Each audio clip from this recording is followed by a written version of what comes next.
भारत हा कृषीप्रधान देश, परंतु याच भारतातील तरुण आज शेती करायला तयार नाहीत. शेती परवडत नसल्यामुळं आज हजारो तरुण उपजीविकेसाठी शहरांमध्ये स्थलांतरित होत आहेत. एकीकडे हे चित्र दिसत असताना दुसरीकडं धाराशिवमधील एक दिव्यांग शेतकरी लखपती झालाय. कल्पकतेनं शेती केली तर शेतीमधून तुम्ही मालामाल होऊ शकता, हे या शेतकऱ्यानं दाखवून दिलंय. अमोल यादव, धाराशिवमधील एकुरगा तालुक्यातील युवा शेतकरी. शेतात एकच पीक घेतलं तर त्यातून तोटा होण्याची शक्यता जास्त असते, परंतु जर एकापेक्षा जास्त पिकं घेतली तर शेती फायद्यात राहू शकते, हे अमोल यादव यांनी ओळखलं. त्याप्रमाणे शेतीचा पॅटर्न बदलला. त्यांनी आपल्या शेतात टोमॅटो, दोडका, कोबी अशी विविध पिके घेतली आहेत. मी माझा 1 एकर दोडका आहे, 1 एकर ककडी आहे, 1 एकर टमाटा आहे आणि फ्लावर पण आहे. आता माझ्याकडं हे दोडक्याचा हा प्लॉट आहे ना, हा प्लॉटमध्ये 900 कॅरेट माल निघालेला आहे माझा. तरी सहजासहजी ह्याला दर मिळालेला आहे मला 800 ते 900 रुपये दर मिळालेला आहे दोडक्याला. आता माझा टमॅटो पण चालू आहे. टमॅटोला दर माझे कॅरेट जाते तर 200 कॅरेट टमाट्याचे गेलेले आहेत. अजून माल बाकी आहेत हा. आणि वरच्या शेतामध्ये माझा अजून फ्लावर आहे. फ्लावर पण हार्वेस्टिंग झालेला आहे आणि पत्ताकोबी पण चालू आहे. पत्ताकोबी माझा जवळजवळ 400-500 बॅग गेलेला आहे अजून मार्केटला. अजून माल तसा शिल्लक आहे. अमोल यादव यांनी आपल्या एकूण क्षेत्रापैकी 1 एकर शेतात 40,000 रुपये खर्च करून टोमॅटोची 4,000 रुपये लावली. पीक जोमात आलं, पण जेव्हा ते बाजारात नेऊन विकायची वेळ आली तेव्हा मात्र दर गडगडले. परंतु त्यांना तारलं ते दोडका आणि कोबीनं. अमोल यादव यांनी आतापर्यंत दोडक्याचे 900 कॅरेट उत्पन्न घेतलंय. दोडक्याला 800 ते 900 रुपये प्रति कॅरेट दर मिळालाय. दोडक्यातून त्यांना 5 लाख रुपयांचं उत्पन्न मिळालंय.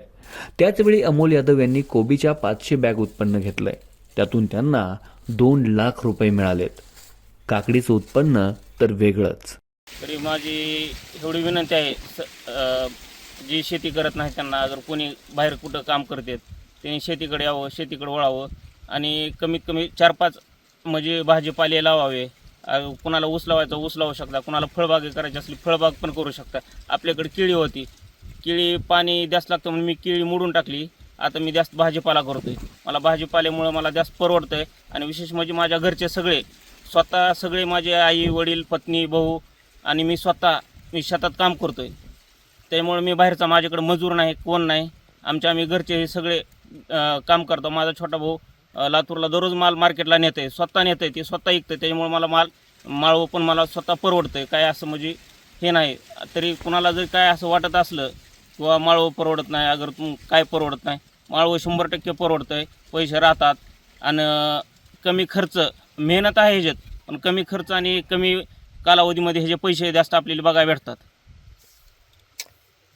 मार्केट सांगितलं आपण, याला किती गुंतवणूक केली तुम्ही?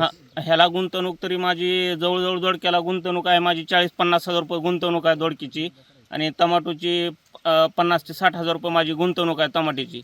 तरी वरी फ्लावरची माझी 20-30 हजार रुपये गुंतवणूक होती फ्लावरची. तरी मला फ्लावरमध्ये मला जास्त पैसे राहिले आणि दोडकीमध्ये पण असं म्हणजे मला चांगलं व्यवस्थित मला साथ दिली ह्या म्हणजे ह्या प्लॉटने, दोन्ही प्लॉटने साथ दिलेली आहे. ककडीच्या प्लॉटनं पण 1 नंबर साथ दिलेली आहे.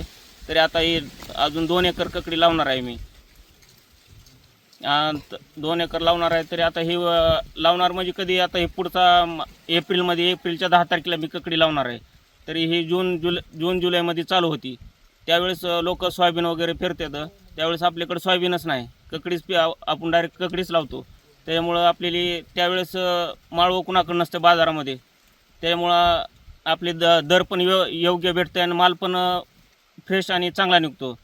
त्यामुळं चांगलं असं सर्व शेतकऱ्यांनी असं माझी विनंती आहे, किंवा तुम्ही असं काहीतरी करावं, ही माझी विनंती आहे. तर तुम्ही 4 प्रकारचे आयटमच का घेतले भाज्यामध्ये? 4 प्रकारचे म्हणजे कसं आहे, ह्याच्यात दर नाही भेटला आपली दुसऱ्या ह्याच्यामध्ये भेटल, त्याच्यामध्ये नाही भेटला ह्याच्यामध्ये माग खालीवरी होत राहणार. पण दर आपल्याला 100% एका ना एका पिकामध्ये 2-3 पिकामध्ये मला दर चांगला भेटलेला आहे. त्याच्यामुळे मला 4-5 पिकं मी निवडतानाच निवडतोय.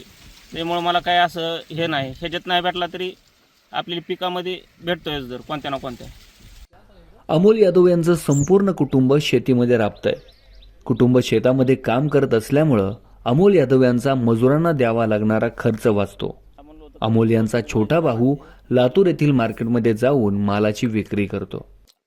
अमोल यादवनं आजपर्यंत केळी केली होती, टोमॅटो आहे, दोडका आहे, काकडी झाली, फ्लॉवर झाला, कोबी आहे, अशा वेगवेगळ्या पद्धतीच्या पिकं घेऊन आपली आर्थिक उन्नती साधलेली आहे. ह्याचा उद्देश काय आहे की जर एखाद्या महिन्यामध्ये एखाद्या भाजीपाल्याचा भाव पडला, आजकाल बघत असतो मागच्या एक वर्षाचं जरी थोडंसं अर्थशास्त्र काढलं तर कुठल्याच भाजीपाला असा की हायेस्ट भाव नाही.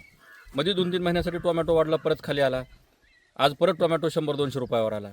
तर ही जी काही चढ उतार आहेत ह्याच्यामध्ये टिकून राहण्यासाठी प्रत्येक शेतकऱ्यांना असं थोडा जर भाजीपाला केला की जेणेकरून किंवा 1 एकर टोमॅटो असेल, 1 एकर काकडी असेल, 1 एकर दोडका असेल, 1 एकर फ्लॉवर असेल, अशा पद्धतीनं जर शेती केली आणि त्याच्यातून आपला आर्थिक स्रोत बळकट केला तर मला असं वाटत नाही की कुठलीही शेती ही फायद्याची राहणारच, परंतु नुकसानीकडे जाणार नाही.